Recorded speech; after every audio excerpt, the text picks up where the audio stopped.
the fact that they are not supporting what we are doing. Every Biafran is recognized by Biafra government. Government is a government. We are not organization. We are not IPOB that you say you don't register. You are not a registered member. No, that is the difference. So when those people were killed in Aba, we made sure that the Nigerian government that killed them pay for it. And today, believe me, they have paid more than that expected. So the government of Biafra is living up to its responsibility. And we have also made sure that those of our people who think that the government is just a shambolic one, in their various communities, there has been peace and tranquility, while other people in Nigeria are facing extinction, including displacement, going to IDP camp, killing them, abducting school children, killing women and all that. They are all happening all over Nigeria. It is only in Biafra territory that is not happening. And I'm telling you, any day they try and abduct anybody in mass in Biafra land, believe me, I will not say what we're going to do, but we know where to hold them. The time has come that you must be speaking very bold. Do not be scared of your enemy. The invasion of Biafra land must stop. The terrorist checkpoint in Biafra land must be disbanded. Let me tell you, it is something that is going to take time. We're not saying that it must end in one day or in 1 week. It is something that is going to take time. We are fighting a terrorist government that has billions of dollars. And so far, so good. Systematically, as you can see, we are defeating them. And the defeat will continue. So, my fellow Biafran, the 2nd of December declaration of the restoration of independent state of Biafra is very sacrosanct. We maintain it is very, very sacrosanct. The ongoing self-referendum is very important, that you stick and make sure that your people in your villages, in your town, participate in the voting. We need as many number of votes as possible in order to legitimize or to validate the actions of the government. We must get a reasonable number of votes, and we'll have time. Those states that are yet to receive their tablet, especially the electoral officials, you are going to receive your tablet very, very soon. So, but for now, it is very imperative that the media team of the Biafra Republic government in exile and every lovers of Biafra government in exile and those who are individually broadcasting on their own must channel their energy to the voting for self-referendum. Very, very important. We need to get as many votes as possible before October this year. The first phase of this voting is going to end next month, which is May. After that, we'll go to the second voting, and then we'll go to the third voting, to the third phase. So it is very, very important. This is what is going to define a lot of things that will happen this year. For those who do not understand how the Biafra independence and liberation is going to happen, of course, I'll always explain this. On the 2nd of December, 2024, when we have gathered enough vote and see that Biafra people have given their consent to the government, we will declare the restoration of independent state of Biafra. And we are going to intensify the defense of our land. We are also going to intensify the delegitimization of the Nigerian state within Biafra. In addition to that, we will intensify our diplomatic fight to see the recognition of Biafra. Like you hear our Director General of Foreign Affairs Ministry talked about Belgium. It is the same everywhere. Biafra is the only country that actually have enjoyed recognition. No other country has been recognized during the declaration of independence. It is only Biafra that we recognize. And the people do not understand the importance of these recognitions. The past leaders of the Biafra movement have done very well, but nobody has been able to break the jinx to benefit what this recognition has to offer. The Biafra government is doing everything to make sure that the recognition of Biafra is restored. We are also filing application in the next 10 days. We are filing application to many authorities that you are going to hear from the media announcement. This application has to do with the recognition of Biafra. And also, we will make sure that at the international stage, Biafra become a topic. Biafra is not going to be a topic by carrying flag and running around in the street. Biafra can never be a topic by coming on social media and shouting Simon Ekpa is a criminal. Biafra can never be a topic by calling Ike Kweremadu Onyoshi. Biafra can never be a topic by claiming that or shouting that Tinubu is a drug pusher. No, we have done all those. Everybody knows Tinubu is a drug pusher. Everybody knows Tinubu is a criminal. But that is not the reason to fight for Biafra. The reason to fight for Biafra has to do with the fight to preserve yourself, the fight to preserve your life, the fight to make sure that your culture, your way of life is preserved, and of course, the people as Biafra nation as a large. The fight to live, the fight to life, that is the reason for Biafra. The reason for Biafra is not because Nigeria is corrupt. No. The reason for Biafra is because Nigeria is not a country. The reason for fighting for Biafra is because when Nigeria was created, the people of Biafra did not consent to Nigeria. The reason for fighting for Biafra is because the original plan of Nigeria has changed without you knowing it. The reason for Biafra exit today is because while Nigeria was recognized as a secular state, today it is no longer a secular state. It has changed from the backyard to Islamic State. That is the reason, without your consent. The reason for Nigeria to break away, to break into how many pieces but Biafra own is that we are only interested in our own nation and our own people. And let me tell you the fact. The old Eastern Nigeria that fought Biafra war remain Biafra people. Those who say they are not Biafra, the referendum is going on. You may decide not to. You may decide to say no to the referendum. And when the result comes, we are going to check you. But for now, Biafra remain 40 United States of Biafra. And the old Eastern region is the Biafra. And those who will tell you that Igbo 5 states should go, you know, these are the issues that I really don't want to talk about because it does not make sense. Igbo does not have 5 states. If you talk about Igbo, there are Igbo in Benue State, there are Igbos in Kogi State, and so if they are telling you Igbos, what is going to happen to the Igbo in Benue State? What is going to happen to the Igbos in River State? And let me tell you, these are just, when we talk about Igbo, we talk about those speaking Igbo. There are Igbos that doesn't speak Igbo. These are the ones you find in Ijo, Efik, Urobo. These are Igbos that doesn't speak Igbo language. What do you do to them? Anyway, my people in Belgium, you have a very important role to play in this struggle or not in the liberation of Biafra. Our achievement speaks for itself.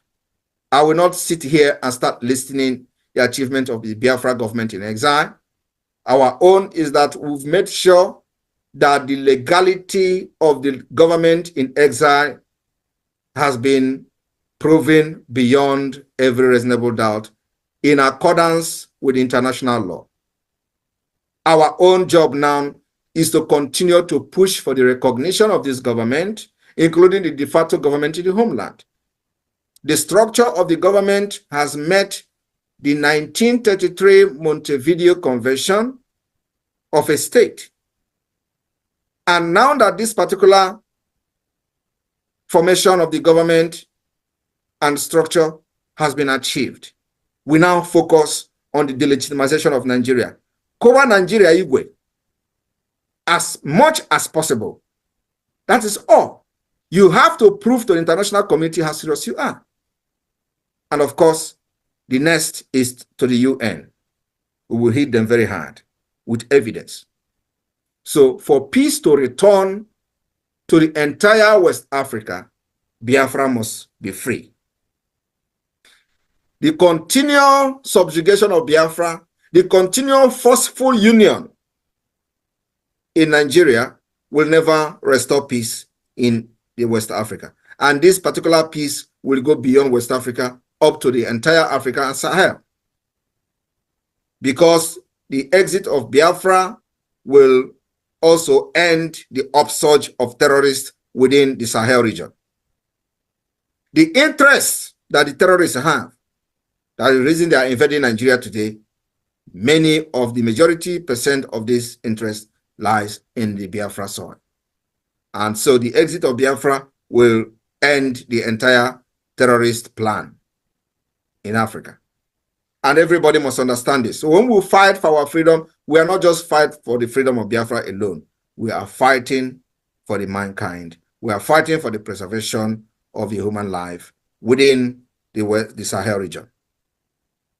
So any nation, any government that is very responsible must support Biafra. But like everybody knows, we are not bothered whether a government recognizes Biafra government or not. We know that we must continue to do that which is right according to international law until they are forced to recognize Biafra. Because the time is coming when you can't hide away from what we are doing. The time is coming when this government, who have refused to comment on the activities and the status of Biafra, will be forced to comment. And though the time is coming when the United Nations, who have remained mute and don't, the spirit of I don't care, will be forced to comment on Biafra. And that will determine, that comment will come as a result of our determination, our resilience, and what we have to do to delegitimize Nigeria state within Biafra land. And that's where we are going today. The economic sanction strangulation continues. So Belgian people, I want you to understand that for us to, go deeper into the affair of the Biafra Republic government in exile is something that takes a lot of time. We are now going to start the awareness like never before, making sure that our people will listen to the voice of Biafra radio from the satellite, and our people will listen to the voice of Biafra television, satellite TV in Biafra land, and that is already happening. We are live on satellite on TV, live on satellite on radio, and we are still spreading. Now we have ordered that the entire coastal state, the state from the coastal region, will have, first of all, will have this radio, the FM 97.5 FM from the satellite spread across the state before we talk of the hinterland. Because in the hinterland, the entire Biafrans are aware of what is going on. So our satellite is focused on the coastal side. And from this week, we are into one of the hinterland state will test run the satellite radio from the Biafra Republic government in exile and the Biafra de facto government. So please, if you are one of those who are an officer for the voting for the referendum, please, you have to beef up your activities. We need as many votes as possible before October. This is very, very important. We need as many votes as possible. So I want to thank you for supporting this government up to this point, and our activities in defending Biafra land will continue. That is not going back. From here, I thank you very much. Airborne to the Biafra Republic, airborne to the Biafra Liberation Army, airborne to the Biafra Defense Forces. All right, wonderful people. Welcome back to this wonderful channel where we'll bring you back-to-back updates and information as see the hot. In case you have not joined our social media handle, what are you waiting for? Kindly go ahead and subscribe, like, comment, share, and also remember to all your notification buttons so that whenever our news drop, you could be the first. We'll collect them. Let's go down to the news proper. I see the hot.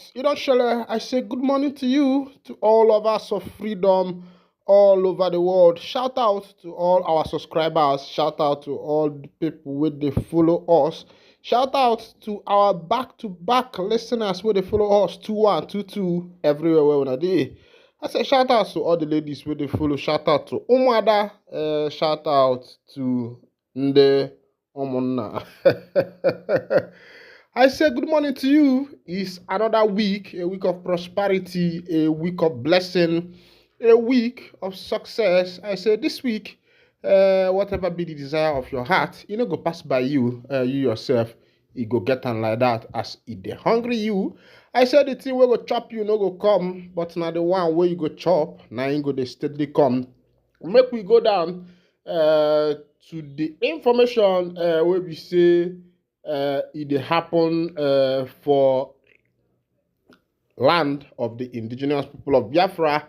As Ohaneze Ndị Igbo, they say Ohaneze Ndị Igbo not factionalized Iwu Anyanwụ. Some people are believing that Ohaneze Ndị Igbo are factionalized, but the president of Ohaneze Ndị Igbo, Chief Emmanuel Iwu Anyanwụ, with the help for Imo State, don't come to open up on that particular matter. And some things where we say a concern the leader of the indigenous people of Biafra. And the man is on Let's go down to the full detail of the information. President General of Ohaneze Ndị Igbo, Emmanuel Iwanyanwa, has declared that the Apex Socio-Cultural Igbo organization is not factionalized. Briefing journalists on the programs of the group in Port Harcourt, Rivers State, yesterday, emphasized that he was unanimously elected as the President General of Ohaneze Ndị Igbo in the 2023, in Enugu, stating that those claiming to be President General and Secretary of the body are embarking on economic adventure. It is funny, there is nothing like faction in Ohaneze Ndị Igbo.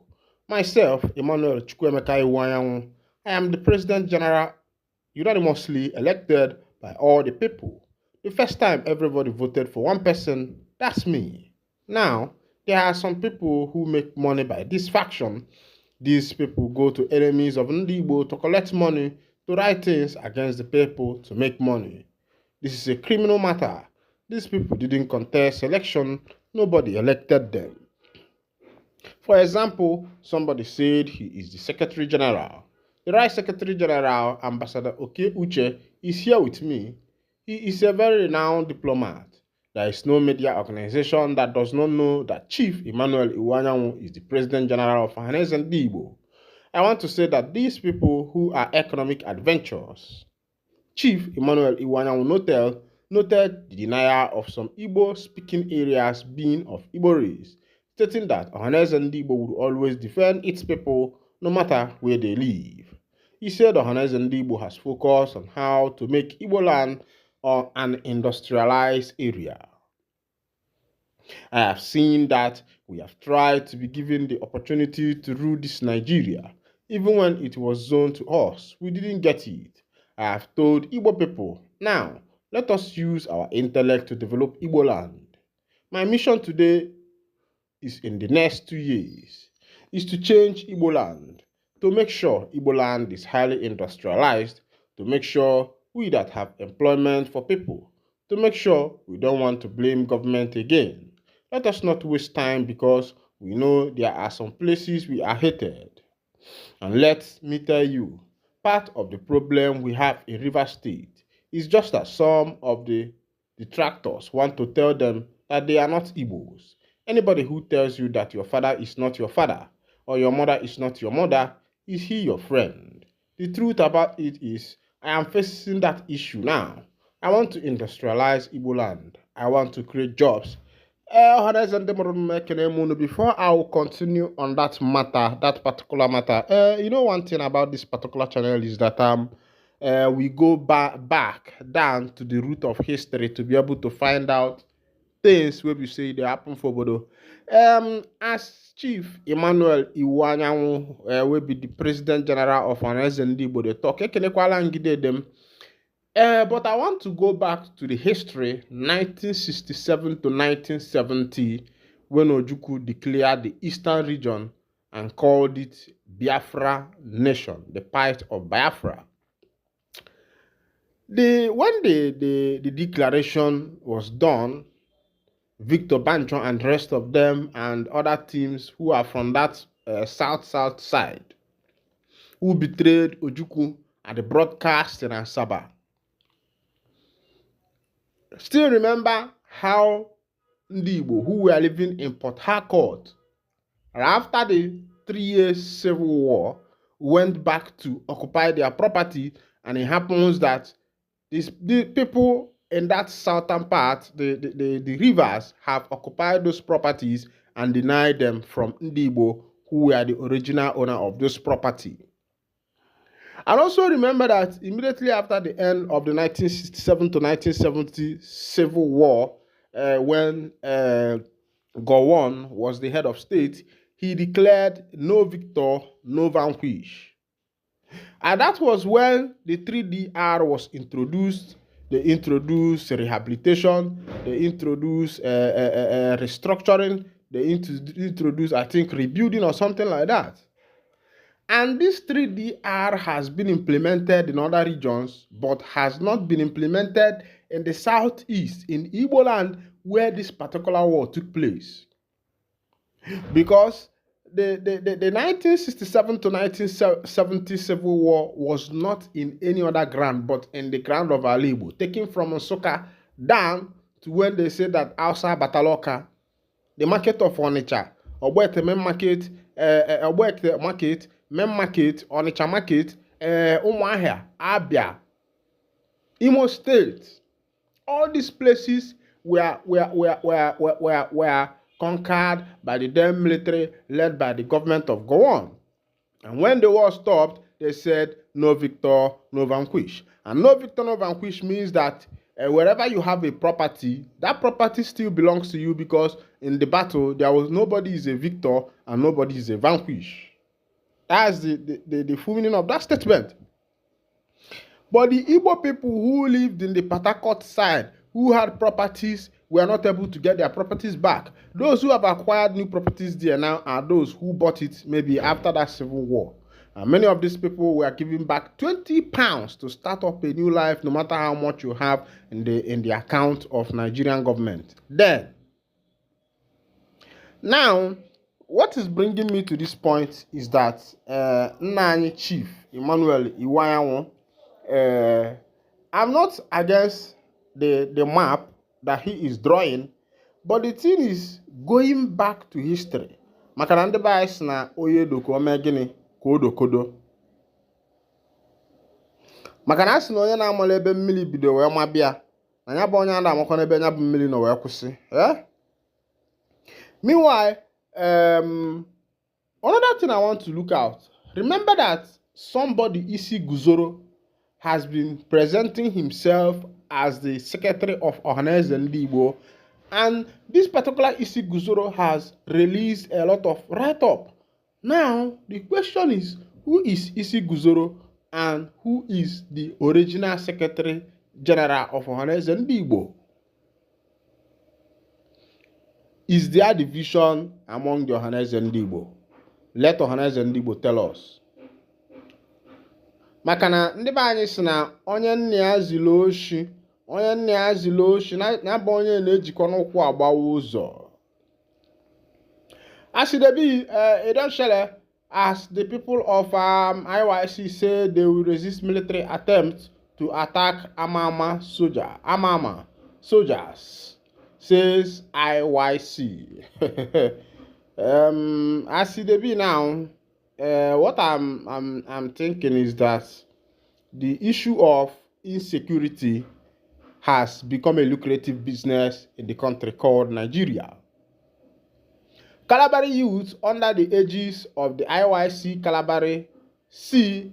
Bangi have made clear their decision to resist any move by the conventional security agencies, especially the military, to launch an attack on the Royal Force Security Limited, popularly known as Amama soldiers. IYC made this known through its chairman, Conrad Edward Asikitams, who advised the military to synergize with the Royal Force Security outfit in the interest of safeguarding lives and properties in the country.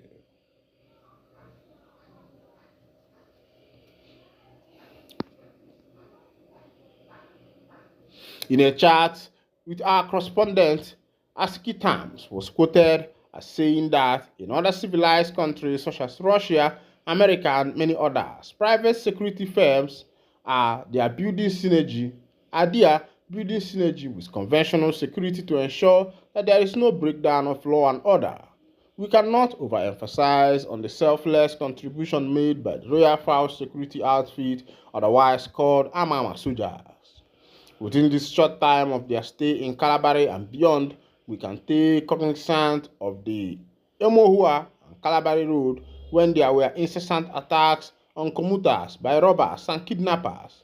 It affected the economy of our people. Not even the so-called politicians were able to travel to their community. The ordinary citizens who do not have security guards were equally affected. But from the day Chief Majid Dokubo Asare, the Edi Abale, one of Calabari Kingdom, took the decision of manning the Ehoa and Calabari Road, those pockets of insecurity we were experiencing stopped. Nigerian security outfits should be grateful to Alhaji Asare and not think of launching an attack on Amama soldiers. They should reward the Royal Fauch security outfit as a means of encouragement to boost the morale of Amama soldiers for work well done.